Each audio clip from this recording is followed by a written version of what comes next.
Back, everybody. Um, I'm going to ask you to again be aware of your breath, be aware of your grounding.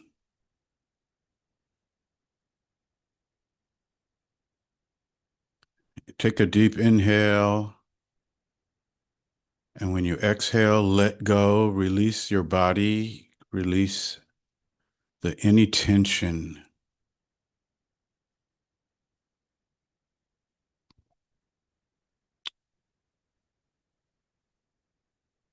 I'm going to ask you to take another deep breath in.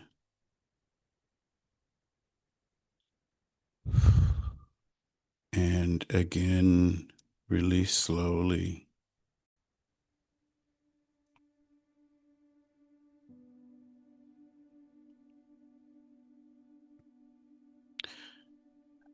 And listen to these words, please, from Lamentations 3 in the Hebrew Scriptures.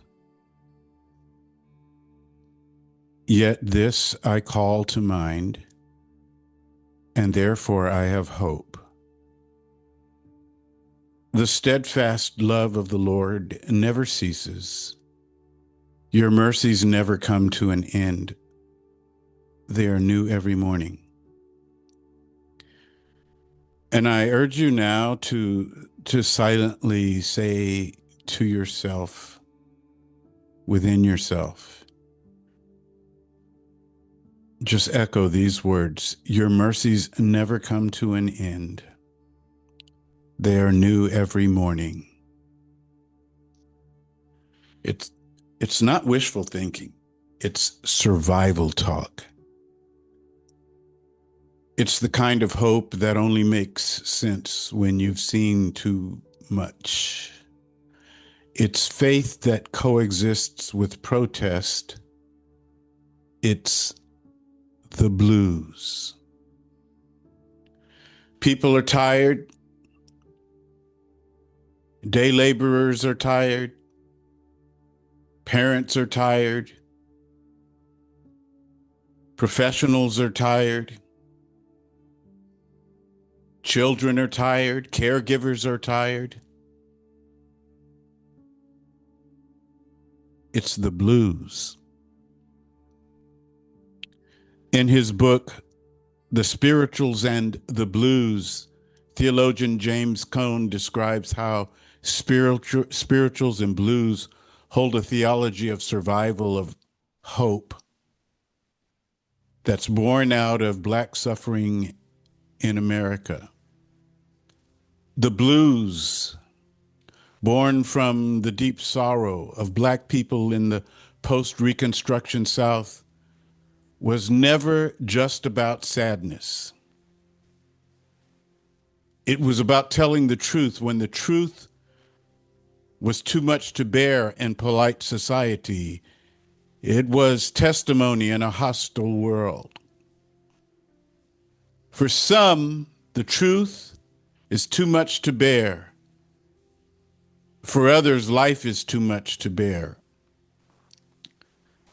In times like these, I draw on the prayers of my ancestors. I am in awe of the journey of Ruth and David Moore, my parents, from the 1930s well into the 2000s, and their parents before them. The blues was about naming your pain with dignity in a world that tried to strip you of it. It's art formed from suffering, but it doesn't surrender to that suffering. The blues holds both the ache and the endurance. And that's Lamentations. That's Lamentations as well. Lamentations was written in the aftermath of the destruction of Jerusalem, when the city fell to Babylon and the temple was razed. The people, they've lost everything: their homes, their temple, their leaders, their safety. So we are right to see resonance with minoritized communities in America today. We are right if we see that resonance, but we are wrong if we imagine that it belongs to us more than it does to Hiroshima, Nagasaki, Africville, Manila, Hanoi, Panama City, Port-au-Prince, Beirut, Basra, Baghdad, Tripoli, Benghazi, or the cities of Gaza, or Caracas, or these poems are full of weeping. The Book of Lamentations, they're full of brokenness and unanswered prayers. It's real talk with God, grief with no filter. And then right in the center, we read these. In the center of all of these complaints, we read these words in chapter 3. Yet this I call to mind, and therefore I have hope. The steadfast love of the Lord never ceases. Your mercies never come to an end. They are new every morning. Well, folks, that's a blues refrain. That's the moan and the memory. That's the singer bent over in pain, but still picking up the next note. It's what James Cone might call hope on the edge of despair, refusing to let suffering have the last word. It's not naivete. It's not doctrinally tidy. It's Black spiritual resilience, not because pain isn't real, but because God is. And here is where the comparison deepens. Just like Lamentations, the blues doesn't shy away from injustice, it exposes it. In a time when Black folks were not allowed to scream in public, the blues became a coded language of survival, and lamentation does something similar. It's ancient Hebrew people crying out in a world where lament itself became political speech. They're naming what empire destroyed. They're saying, look what happened to us, and don't you dare look away. The blues never pretends life is fine. Lamentations won't either. A few days ago in the morning, I asked my streaming service to play my favorite things. I was not specific, so instead of Julie Andrews, I wound up with John Coltrane. Apparently, my streamer knows that I needed to hear the blues, which is how Coltrane styles that song. When the blues says, my baby done left me, I ain't got no money, the boss man don't care, that's not just about a lover. It's about capitalism, racial violence, and emotional exhaustion, a coded protest and a theology of being Black and still here. Maya Angelou puts it this way: I can be changed by what happens to me, but I refuse to be reduced by it. That's blues theology, and that's Lamentations. Come on, take another deep breath and relax into the moment.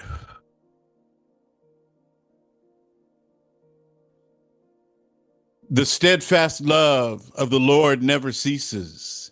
Your mercies are new every morning.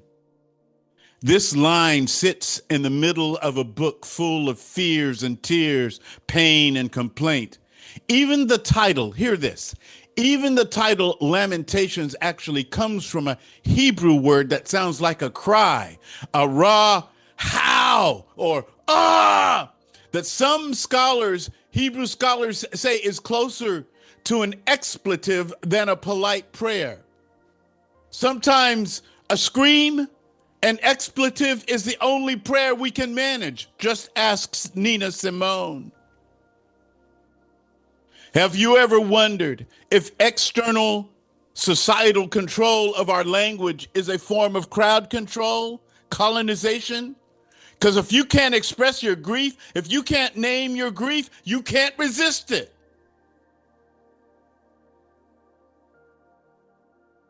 Lamentations is the blues.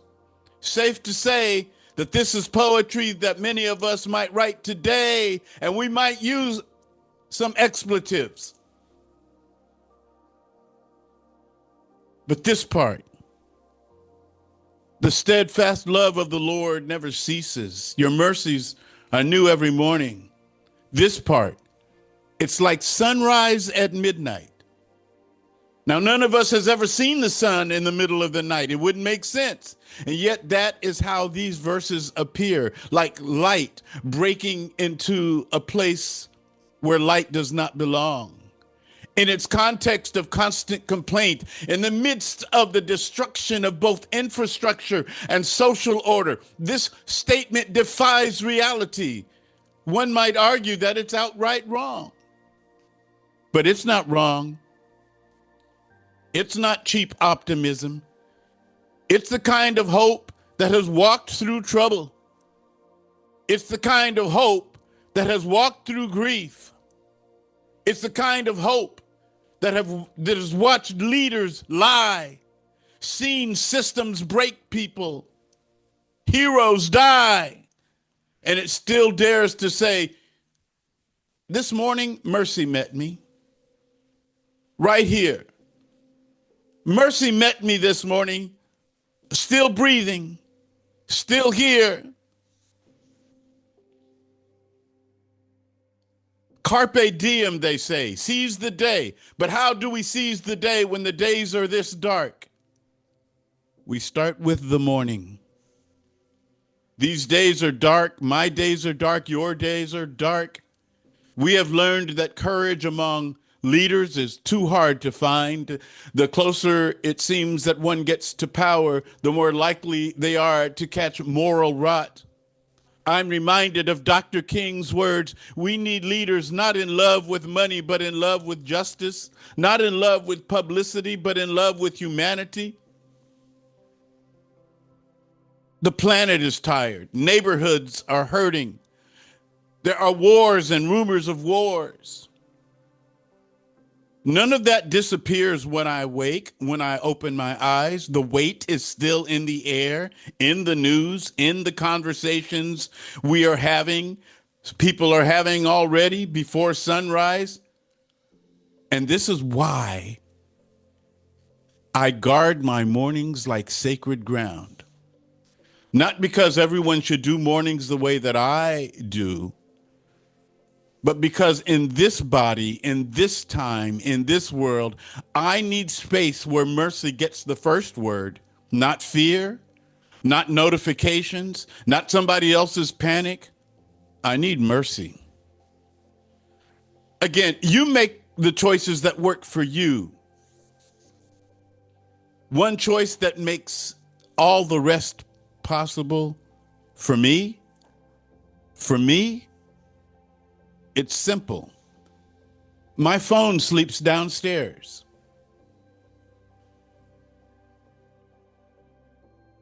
We all need prayer. We need to pray. We need to pray for one another and for decision makers in positions of power, and we need to pray for the resistance. And yet before I can go online and see the next atrocity the federal government is using to distract from the still not released Epstein files and the scandalously weak collective response from Congress, the Supreme Court, the media, or the corporations, or the pulpits. In the morning, before I can go online and see who eviscerated who on social media, or who destroyed who in the studio, or who had a meltdown on camera, I breathe. I mean, if my phone stayed next to me, I already know how fast my thumb would move before my spirit had a chance. Keeping it away creates just enough distance, a small pocket of quiet between waking up and being reachable. In that space, I'm not reacting yet. I'm not scrolling yet. I'm not being pulled into someone else's crisis. It's just me, God, and whatever mercy is already waiting in the room. So yesterday I had at least some grounding before I learned that Alex Pretty had been executed. At least I was in my body, inside my quiet space. It's not a strict formula that I follow. I listen for what my body and spirit actually need. Some mornings that means movement. Other times it's music. It's always a pause for stillness. Sometimes I put on my shoes and step out into the early air because there's magic in morning air, and morning air is where mercy meets me. The trees in my neighborhood are where mercy meets me. The crows, the hummingbirds. No conversations, just birds and light and breath. Mercy moves slow and it's steady. Some days, sound is my morning anchor. I play something that leans into joy, justice, healing, music that reminds me that I am not made for bitterness. So last week, a few times, I listened to Stevie sing Higher Ground.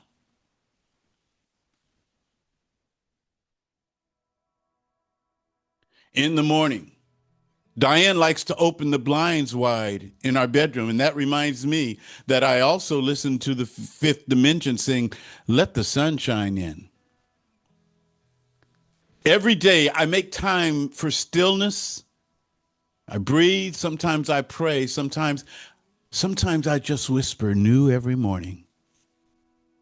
Say that to yourself, new every morning. Come on, say it again. If you want to, go ahead and say it out loud. New every morning. I say new every morning over and over until the fear slows down. No, it doesn't stop injustice. It won't dismantle capitalism, restore the ozone layer, or make corrupt systems fail, but it shapes me, the person who will speak, resist, build, vote, write, protest, and love inside this world.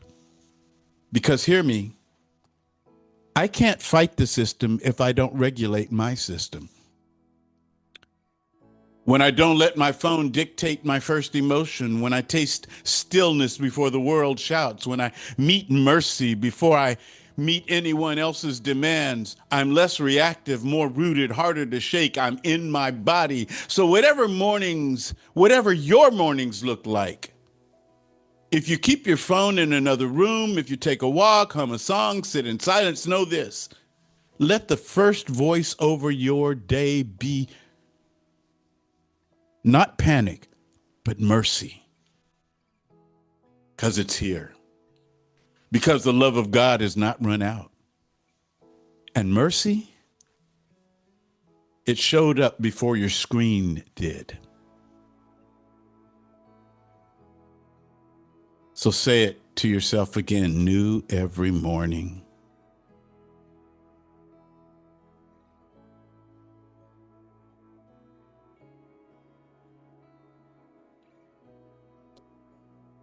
Oh, morning, everyone. Pastor Moore, thank you so much. We needed this so much today. I thought many times as you were saying, new every morning, new every moment. And I've remembered that many times in my life, every moment. You know, there's a lot of parallels between what we learn in recovery and what you're teaching us now. Yeah. And in recovery, we live one day at a time, one day at a time. Every morning when we wake up, we thank God for giving us one more sober day. And we start with gratitude. What am I grateful for? And above all else, I need to be right because I cannot transmit what I haven't got. I have to always realign my will with God's will. because I'm not really good at doing that. You know what I'm saying? So I need to pause, pray, and use spiritual energy, wherever that's going to come from. I love how you talked about, like my sponsor says to me, Julia, when the noise in your head is tuned in, you're tuned into noise, right? The station, the radio station that's playing is WKFK, K-fuck, right? So whenever you hear K-fuck playing in your mind, you need to change the station. In that moment, look down at your feet, remember where you are, and that in this moment you're safe. You haven't taken the next step into your future just yet. So you can choose where you're going to go with that. You know what I'm saying? So in that moment, in that pause,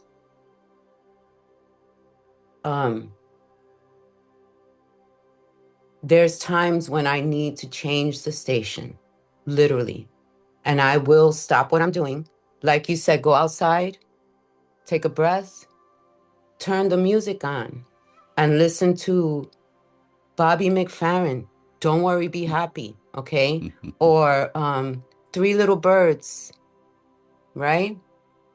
Or Julie Andrews, whatever you need in that moment, to change the station and get yourself right, because you can't pour from an empty vessel. You know what I'm saying? We need to be right. So I love this. I love the mercy. I'd love to hear from Robina, and then we'll open it up. I want to begin by saying thank you, Pastor David. You never disappoint. You are new every time. And what I expected was that, since given it was Black History Month and we just celebrated MLK at the beginning of this year, I would hear and learn a little bit more about Black history. And I thank you that you tied in this theme of what the content and the vision of the blues and the experience of Black history to this message of renewal and mercy. And here are some things that resonate with me: that faith coexists with protest. And even though it may seem that we live in a chaotic time, you also said that our hope and our faith is testimony in a hostile world. And I don't know if anyone living in any time ever thought they lived in an orderly world. Right. The other thing that stayed with me was that in the midst of all the trouble that we experience and live with, in the midst of it, our hope, our faith in this renewed mercy defies reality. So I just really loved that. And what especially resonated with me was, you said, I guard my mornings like sacred ground. I don't know where I learned this from, probably from my family practice, but mornings for us were that sacred ground. And for a very long time, I think I may have mentioned this, the first sound that you heard if you woke up early in the morning was the sound of the azan, which is the call to prayer. And after that, it would be my dad waking up, doing his personal service, but singing out loud. And of course, he had a beautiful voice, 2 psalms. And they stayed with me. And in my day of need, those come back to me every time. So I understand that completely. And then what you also added was that because you guard your mornings at sacred ground, you were already grounded to go through all of the chaos, the trouble, the pain, the mourning that we are living through. And yes, that's true in all of our lives. And then the last thing is if you cannot guard this sacredness in your life, you cannot fight what is around you as well. So once again, thank you so very much. You are new every time. And we can open it up to questions. And I think there are already hands that are. Well, let me just say this, Rubina. Diane Fox wanted to know if you could share those two songs. Maybe you could sing a little bit of something. So he sang two different psalms every morning. And they're so much in, part of my body and our memories for when I talk to my sisters almost every day.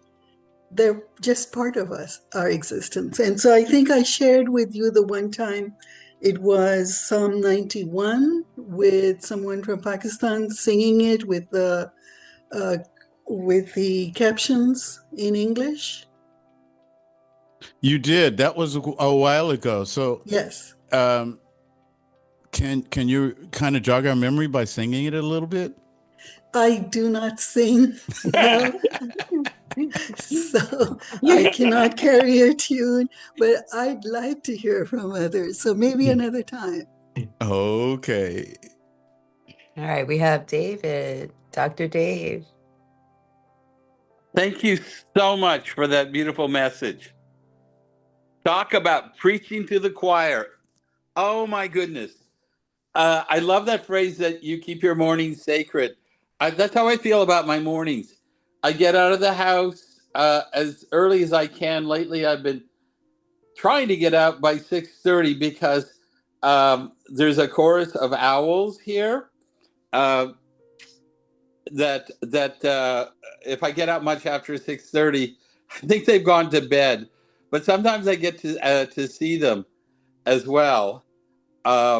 More often just hear them, but it's quiet, it's still, and I walk either with my dog who's now she's 100, she's over 14 years old, so she's over 100 in dog years. So I don't always go out with her, but I go out with her when I can, and I go out alone, and I pray and I meditate, and it is such a blessing, and such I am just so grateful to be able to do it. And it's I think there's no better way to start the day.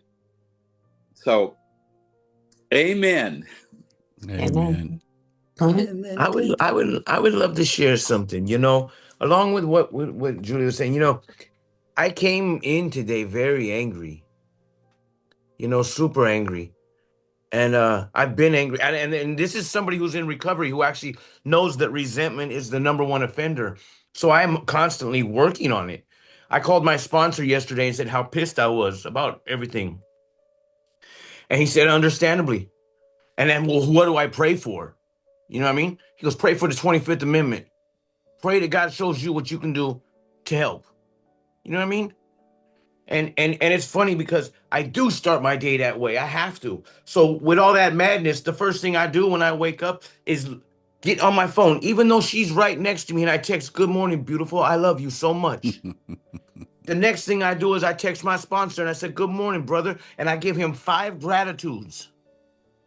I go from there and I text my sponsee and I give him gratitudes. You know what? I do start my day, but I'm also, this picture I'm looking at in front of me right here, this is the body of Christ, and I can tell you that. You know what? Every part of us, Bonnie was saying in our little group, well, what can I do? You're doing it. You're doing it by showing up. You're doing it by speaking up. You're doing it by being pissed off. You know what? It's okay. There's nothing wrong with the blues. Right now, I love rap, but I'm telling you what, I'm into some Public Enemy right now. And that's just the truth, because because guess what? In recovery, I've learned to be honest. Yeah. And you know what? This country needs to be honest. When I look at us, I see the body of Christ. I see, you know what, Pastor Moore, you're our heart. You're our conscience. I hear Julius. I hear Kenichi. They're our mind thinking over what's really going on in this world.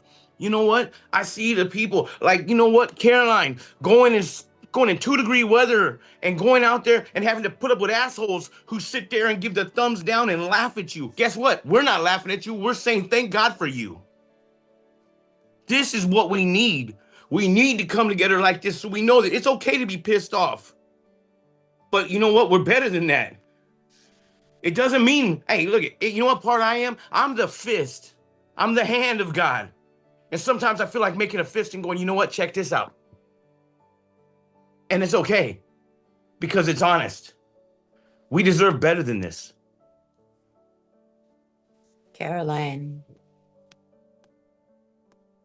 Oh, Clinton, I loved all of that. that was brilliantly expressed. So thank you.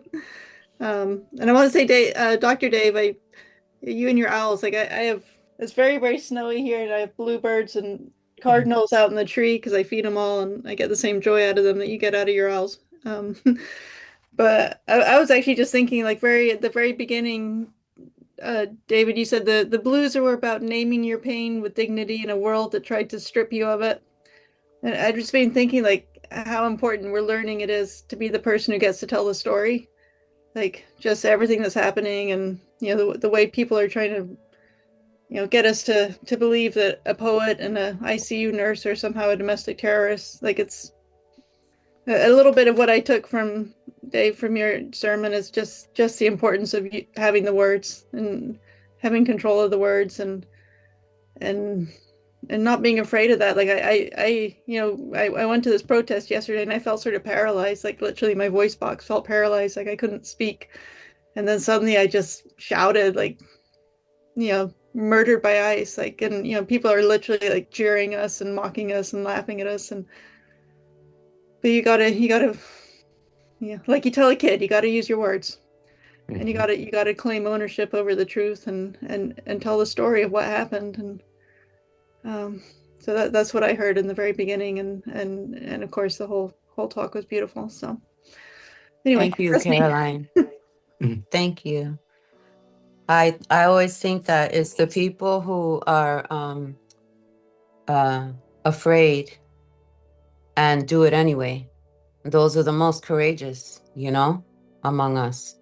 Rosie? Rose, yes. Thank you.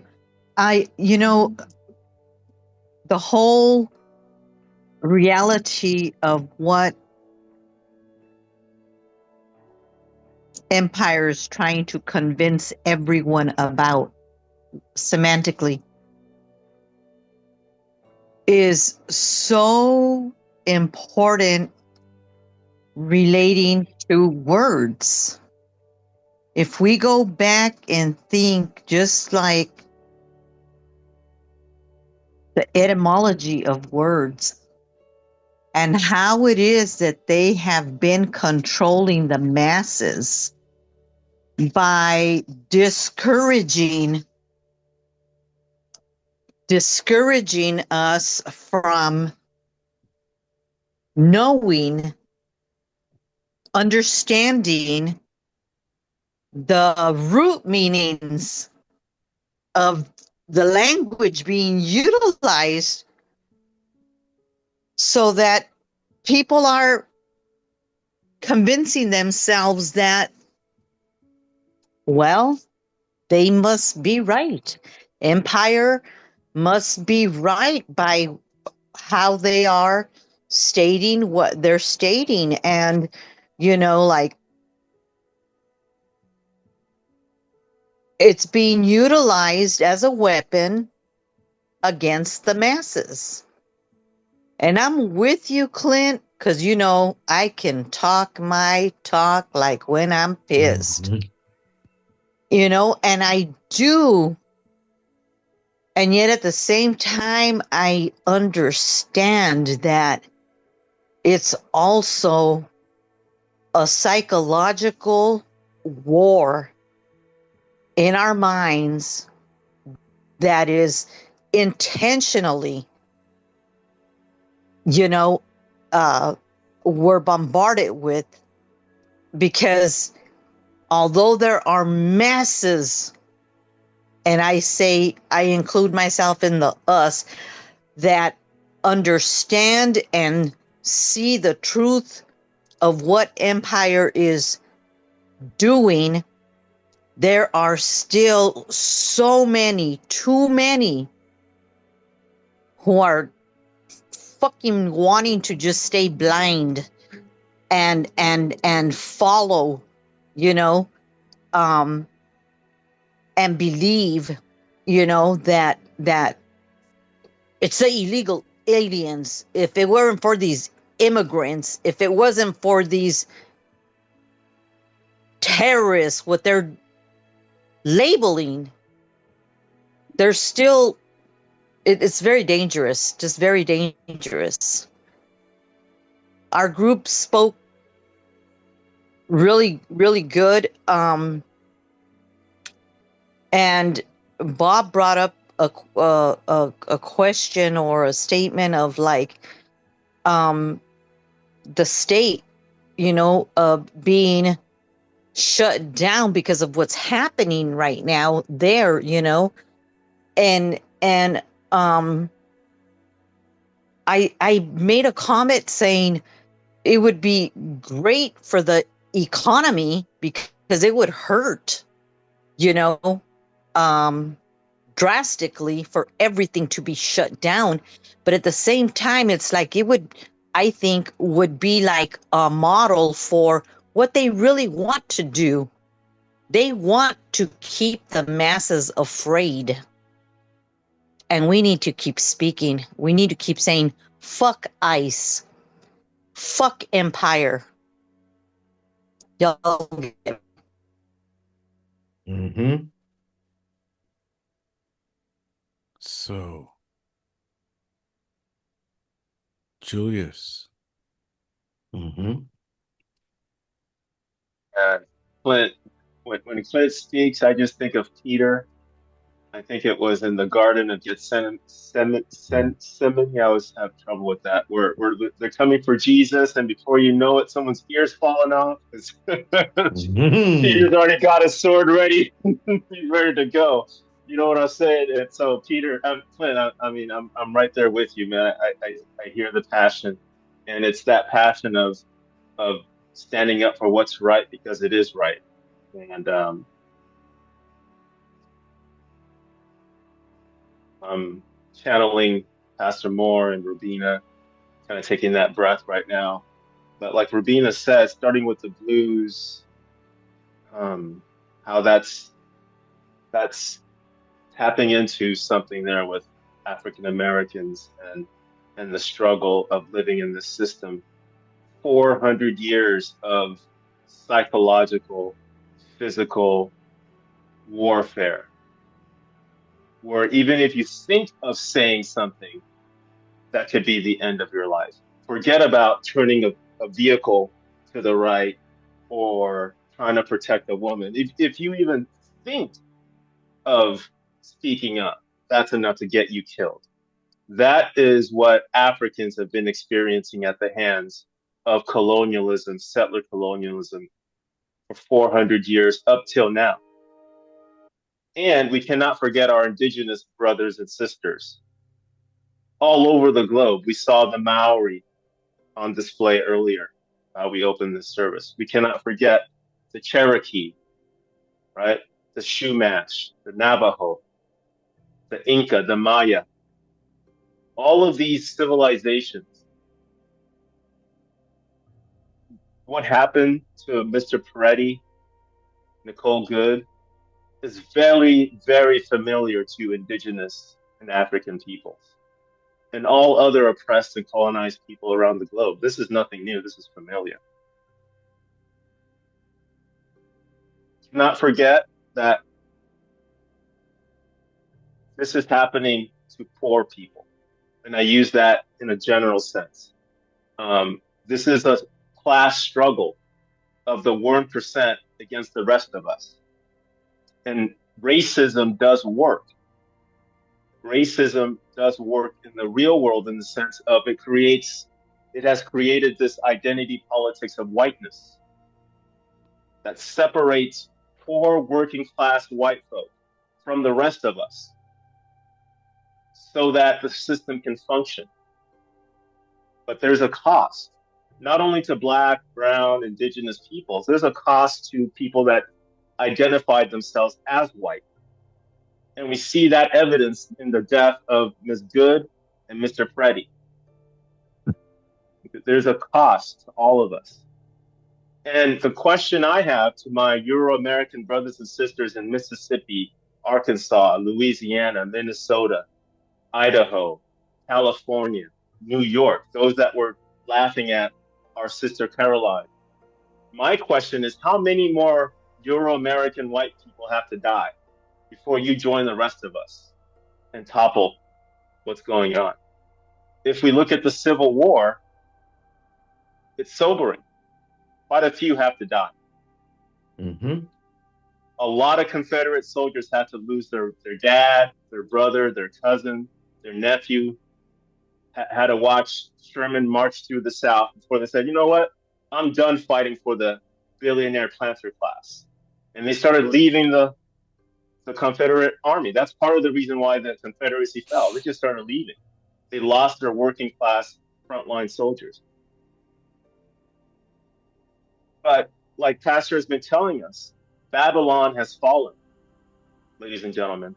All that we are seeing is a sign of desperation, not only on the global stage, but on the domestic stage. Mm-hmm. They are resorting to basically ethnic cleansing at this point, domestically.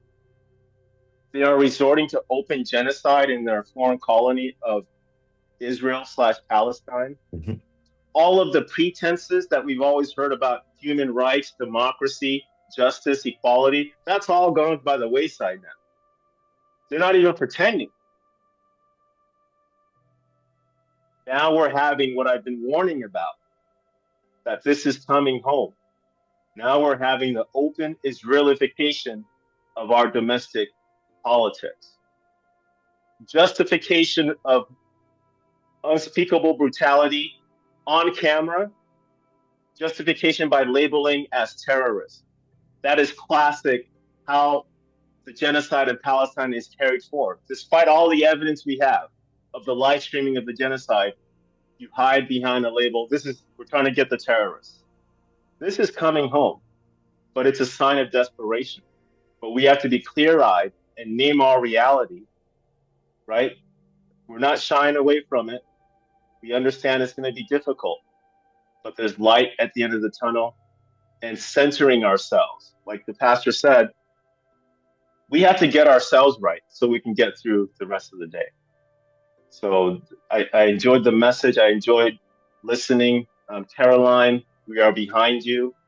We are not laughing at. We're not laughing at you. We are supporting you. Thank you for standing up for justice in 2-degree weather.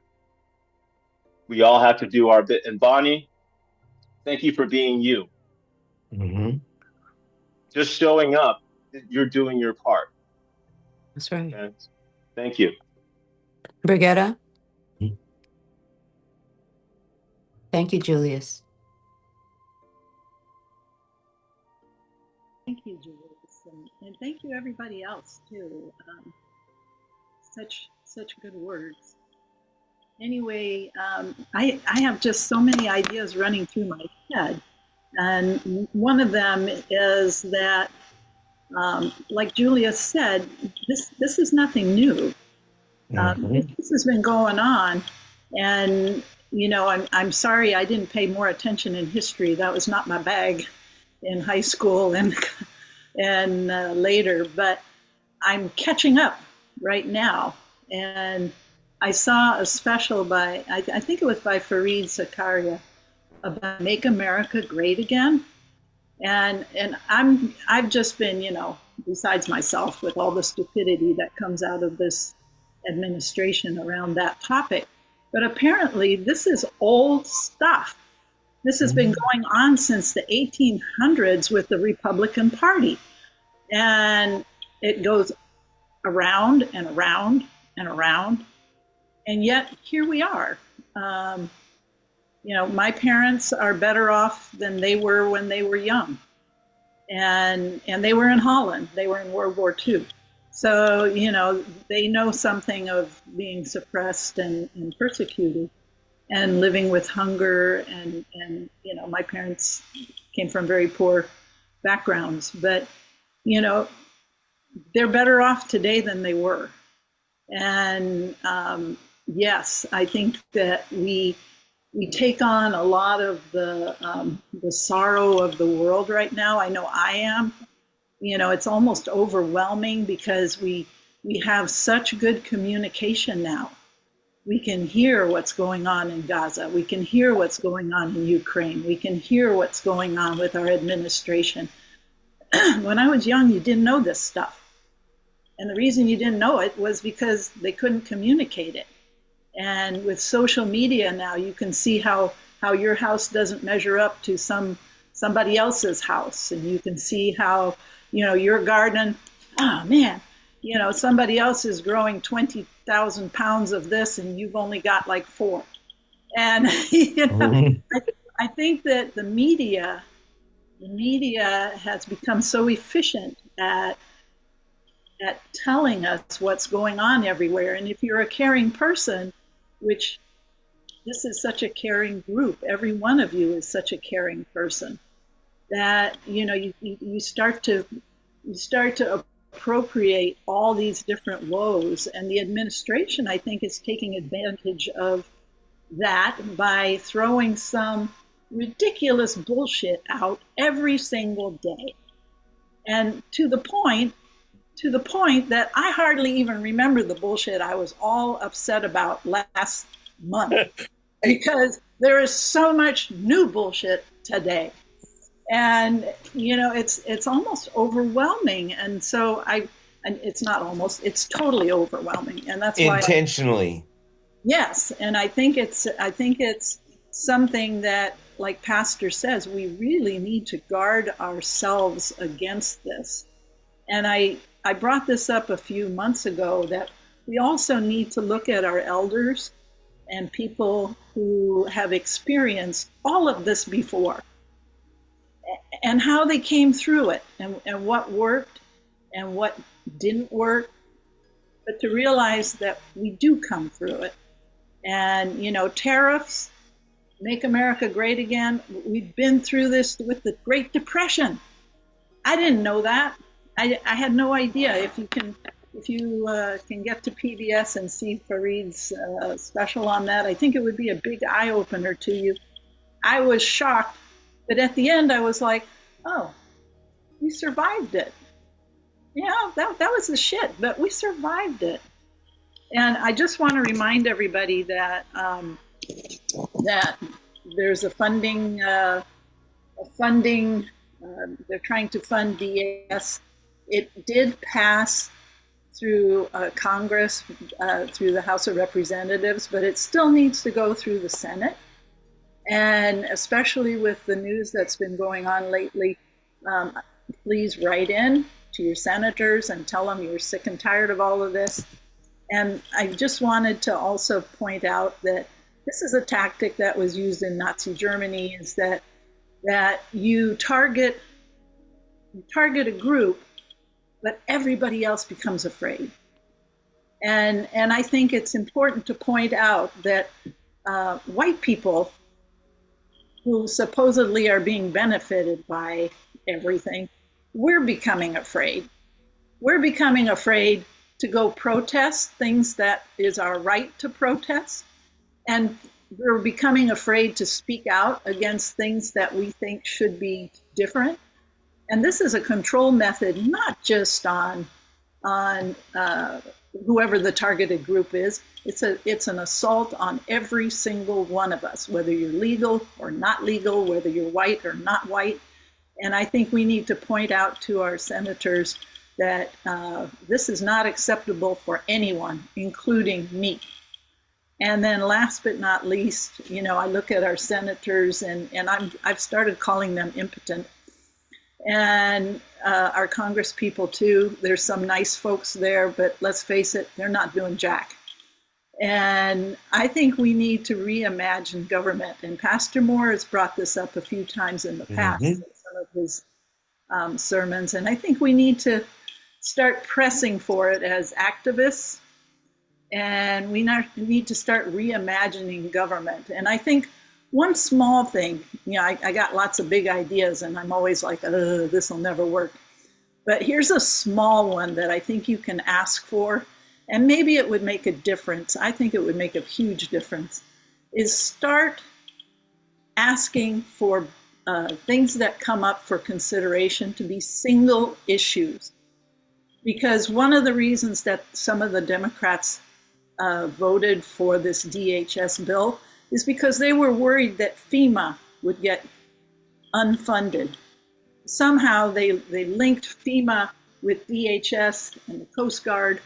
And then there's some people who are like, oh, well, we don't like DHS, but we're going to vote for it because we don't want to unfund FEMA. We don't want to unfund the Coast Guard and whoever else was in this. We need to have single issue bills because there's no reason why we should have to vote for whether we believe in abortion or not and tie it to gun control. The two are diametrically opposed. And it's stupid to keep having all these bills have all kinds of riders and all kinds of bullshit attached to them so that whoever's voting for them all of a sudden has to vote against their conscience because, well, they got a few constituents who are going to be affected by this other part. So, I think when we're trying to reimagine government, we got to start somewhere. And so that's my 10 cents. Thank you, But Brigetta. please write your senators today because I think they're going to be talking about it tomorrow. And Julius would like to respond. Yeah, Brigetta, you're hitting a lot of points, and this is work that the Euro-American community needs to do. And but let's not get it twisted. Nobody is saying, at least nobody that understands American history, is saying that the majority of Euro-Americans benefit from any of this. What we are saying is you don't benefit. Whatever benefit you think you have, they are crumbs compared to all of the wealth and resources that are going to the 1%. Just like during slavery, the majority, all of the 4 million poor whites in the South did not benefit from the slavery system. But they bought into it because of this created manifestation called race and whiteness, where that they thought because of their skin color, one day their children might live in the big house. But that was never going to happen. So white folk, you do not benefit. And if you try to resist this system, you will end up like Ms. Good or Mr. Freddie, regardless of whatever you have fantasies you have in your mind. And second, why aren't more politicians standing up? Not because they fear about FEMA. Those are pretexts. It's because they understand who controls the system. They understand where the money is. They understand the 1% has controlled this country from the beginning, from its foundation.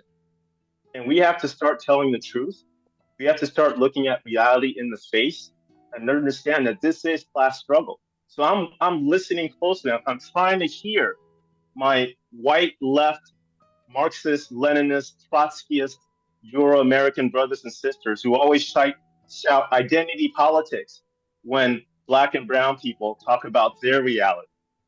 But they never talk about identity politics of Israel, an ethno-nationalist state. They don't talk about the identity politics of whiteness that has ruled this country from the beginning, right? Euro-Americans have work to do, and reimagining this government means telling the truth about who built this country, which are the land of indigenous people who were genocided by the Christians, and the enslavement and labor and intellectual work of Africans. And because of that labor, Europe was allowed to develop all the gold, all the resources, all the labor, all the mental work of Africans is why Paris looks the way it does. London looks the way it does. We can't even tell that because whiteness actually works not to know things. That's why we had this whole movement against critical race theory. Whiteness works to stay in ignorance. We even have to reimagine that. Mhm. So it's bigger than we need to have single item votes. This is a depth of what has happened the past 500 years. What has happened to us? What has happened to this globe? Yeah. And then we go from there. So yeah, we need to reimagine, but we need to we need to have like a bigger perspective of what that means, what it I think means for all human beings to be equal on this globe. we're going to go ahead and ask Shella to lead us in communion. But first, I'll just say Julius, what you're saying is it's representative of the reality that we're living in. When the U.S. invaded Venezuela and kidnapped the president and the first lady, when that happened, which we talked about this past Wednesday, European powers basically had no comment. But as soon as Greenland became an issue, then all of Europe comes together to support Denmark.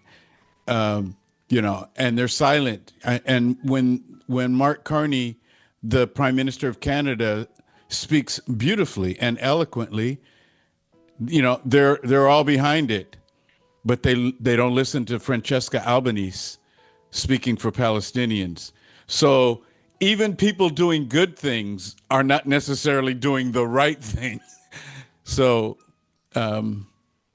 Rubina, you look like you were going to say something. Yes, I do. There's several ways to have this conversation, and I want to go back to what you shared maybe a year ago, is to the importance of having a conversation that starts with the Hagar story rather than the Sarah story. And a lot of our conversation here, yes, brilliant Mark Carney speech, but what are we focusing on? The elite, the leaders who have failed, a system that has failed. But if we begin with us and the people, then we have a different conversation.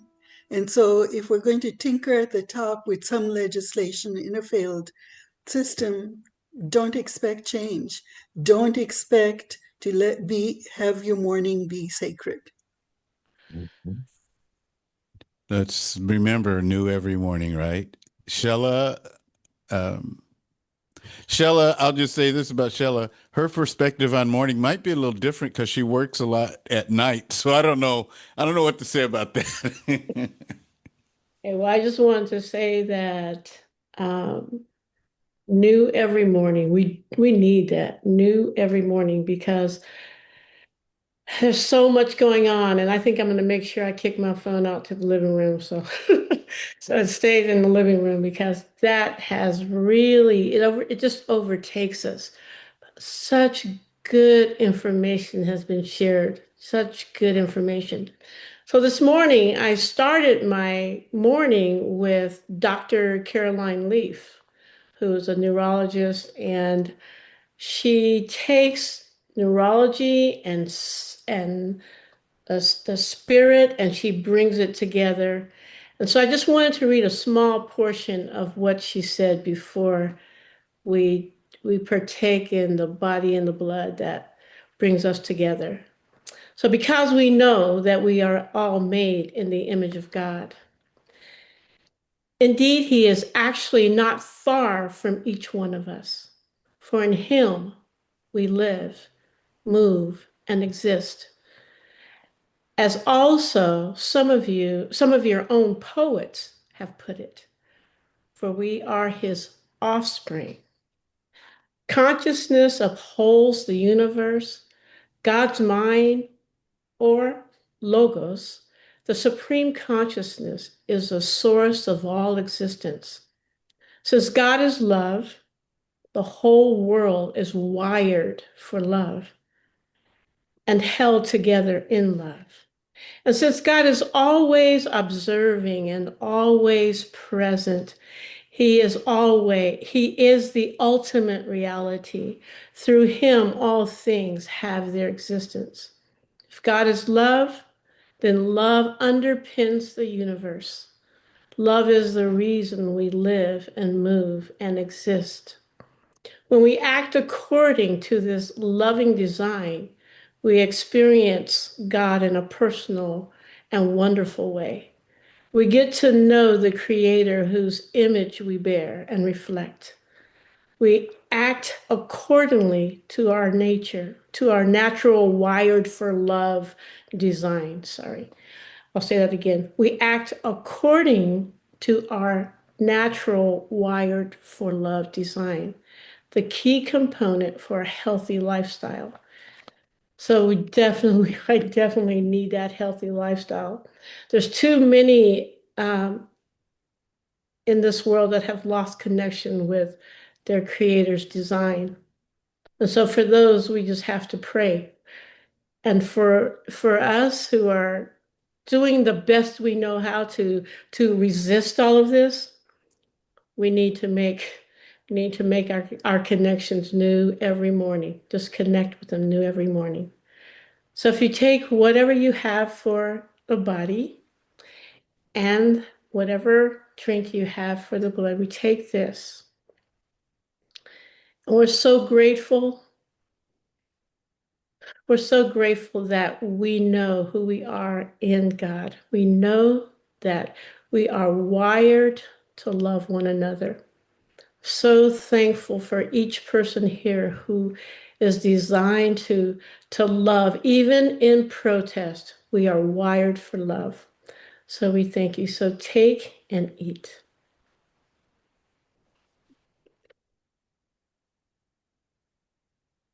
And then take and drink.